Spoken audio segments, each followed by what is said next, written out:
Welcome back to my little Ohio Zone 6B backyard urban garden. Thought I'd show you what we do to prepare for cold nights or even excess storms that might wash away seedlings. So I have little cloches over top of some seeds here. And then these are just typical greenhouse plastic. You can get it on Amazon. I bought it specifically for this bed, so it's kind of thick. It's pretty hardy, and you can leave it on like a cold frame in the winter, but it's actually going to get up to 70 degrees today, which means it'll be 90 underneath this. Maybe only 80, but it can, with clear plastic, depending on the day, it can get 20 degrees higher in there. I don't want to cook my seedlings, and I actually want them to be pretty well adapted to the outside environment, right? So, you know that whole concept of hardening off seeds or seedlings? That's what you have to do if you've planted things indoors and they're not used to the wind and the changing temperatures. Well, I want my plants to be acclimated to all of that and to not have to do any significant changes to keep things working. I don't want to have to slowly harden them off or anything. See, I work, and when I'm working during the day, I can't think about my plants. So I have to make sure whatever I do is pretty low maintenance. So let me go set these over here. But as you can see, this is pretty easy. I put this on last night because we were expecting a really heavy rainstorm, and because it's going to be getting down chilly for the next week at night. So it'll be somewhere in the range of upper 40s at night over the next week. And so what I have to do is just lay this out in the evening while it's still warm enough, and this will retain the heat from the soil. So even when the air temperature gets a little bit chilly, the soil is warm, and that's what matters to baby plants. And I'll show you what this looks like under here. It's moist because it rained yesterday during the day, but I did not want things to get just washed away. Now I'll fold this up when I'm off the phone here. But I have itty bitty seedlings. So there's a cheese pumpkin, and these are more cheese pumpkin popping up. And then over here I have Armenian cucumber and more Armenian cucumber over there. So these plants are going to be really susceptible to being washed away or damaged by super heavy spring rains, especially if they accompany hail. So I'm going to use that black or that clear tarp at night to protect my seedlings. That's how that works. Now let me show you this really exciting thing. One of the things I'm doing, as I mentioned in my last video, is breaking some of the rules, and that is direct seeding my tomato plants. Everybody's like, you can't do that. I'm in Zone 6B. That shouldn't be possible. You don't want to do that. But what I'm finding is that it does work. Here we go. Now, granted, if you went to Lowe's right now and you got tomato seedlings, they'd probably be like this tall. You would go through a little transplant shock when you stick them in a week or two, but they would start producing sooner. But these are determinate varieties. As you can see, I have another one trying to pop right on through here.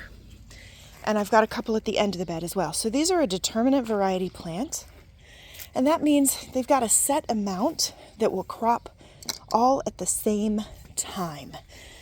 And so it doesn't matter to me to maximize the yield. I just need to make sure that the yield comes in when it's supposed to. Now, if you have the indeterminate variety, then you need to have really tall trellises. Those are the ones where you see people have long poles or really heavy trellising, like say hog panels or cattle panels. Those kinds of things are great for your indeterminate because those are like a vine.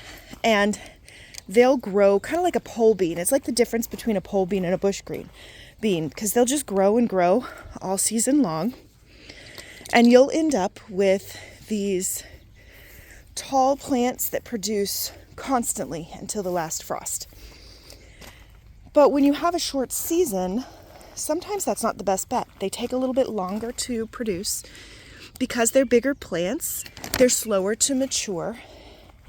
They often need quite a bit of heat. And of course, you need to have all the trellising for it. So instead, I planted the bush variety, and I just want them to be ready by August.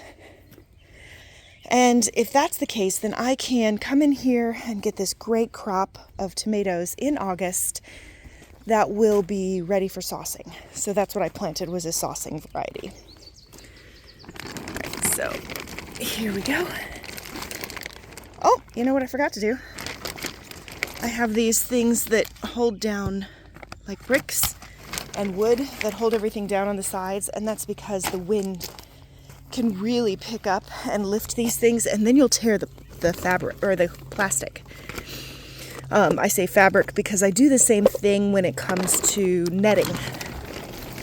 So actually here, as soon as it consistently warms up, I will switch from plastic to netting, and that will keep the bugs out so they won't eat my fresh new plants. But right now we don't have a lot of bugs because it's still chilly and wet.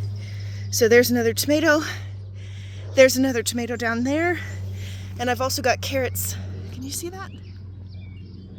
All sorts of carrots popping up in this bed because I've been able to keep it evenly moist and between about 55 and 75 degrees by using the plastic. And they'll be hardened off. They won't have any transplant shock. And I should be able to have harvests of my vegetables even within my zone here very, very soon. Now here, I'm actually not sure if I'm succeeding or not. Let me show you what I got here. So I have these little garden stakes. So I planted peppers in here, but this is reused potting soil, and I could be growing peppers or I could be growing weeds, and I honestly just won't know until they're taller. And the same thing goes over here. Like, I think maybe this is actually a marigold, but it could also be a weed. And similarly, these could be tomatoes, but they could be weeds. So we'll find out how this goes. This should be a tomato in here. Well, that looks like a tomato now, doesn't it? Doesn't that look just like my other bed? But these out here, they're probably weeds. And then I did plant marigolds around the exterior, but it's hard to say. I know I didn't plant this many, so these are definitely some kind of weed. So we'll see what happens. And of course, I wait until things are tall enough to know what they are before I actually start yanking stuff out. Now, I did want to show you something. In my last video, I mentioned that there was something I wasn't sure what was going on. So I have these peas that have done really well over here, and I have down there, I'll show you in just a second, a really tall carrot. But over on this side, I planted peas all along this way, and none of them germinated. And I was like, I don't understand what's going on. And the carrots themselves took their sweet time, and they seem to be doing better over here. And then I saw this one and went, what on earth? How is this ginormous carrot here? And I have these itty bitty ones here. Well, this is why it's good to kind of monitor your garden, because here's what I found. I have a couple of patches of moss. And I was like, oh, that's what's going on. So moss is pretty much only going to grow in an acidic environment. Here we have this. So a low pH. Now you want, when you're vegetable gardening, you want it to be kind of neutral. And you really don't have to pay attention to pH much, because typically what you put in it is just going to sort of neutralize it. Compost neutralizes it, mulch neutralizes it. It just sort of centers and stabilizes. But this bed, so even though I have alkaline soil, this bed is really tall, as you can see. And what I have in here underneath, I did like a hugelkultur, or however you pronounce that. At the bottom is a bunch of logs and stuff because it saves money when you're filling things in. And that's why this keeps dropping down every season.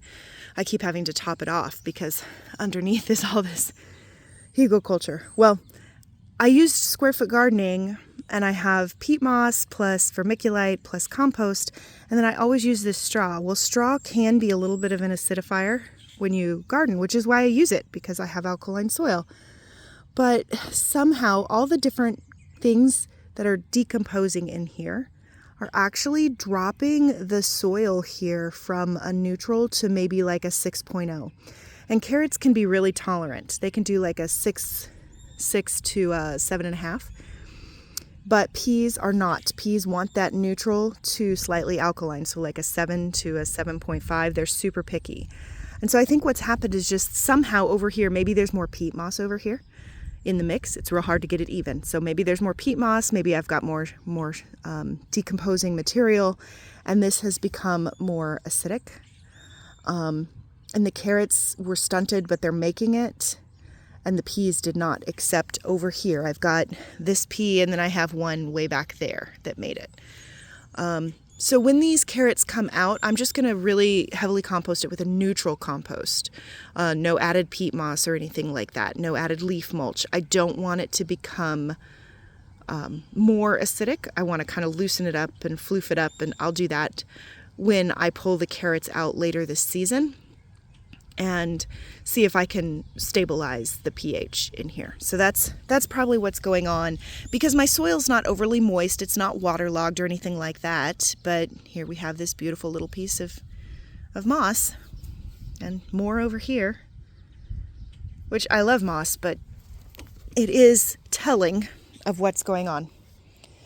I thought I'd come show you the progress of the onions. So I uncovered the onions, and this is an educational thing for you as well. So I had covered up all of my onions in order to protect them from the hail because I didn't have anything else. So I just real quick threw mulch over it, and then the next day I came out and I removed the mulch. But having that heavy of a mulch over it, even for 24 hours, it started to turn the tips white. And that's something you do like with leeks or certain types of spring onions. You actually want to mulch up, because what we eat's the white part, and it'll go white and it'll harden, and then you can eat that. But you don't want your tips to go white, because you're basically saying you don't get any sunlight, you don't get any nutrition. So it's a good thing that I came out here yesterday and pulled all that mulch away so that these could get their sunlight again. It's a hard time of year for seedlings anyway, because our sky is gray and miserable. This area's got to be all weed whacked down. As I mentioned, I have a lot going on that I'm going to be improving over the course of this season. And I thought I'd show you, I have baby potatoes coming up quite well. Every time I come out, it's that wonderful, exciting time of year when you come outside and everything is just so much taller than it was the day before. Like, look at the height of these spinach. Like, you can really tell what it is. So that's exciting to know that everything is coming together. So that was it. I'm going to go fold up those tarps and put those away.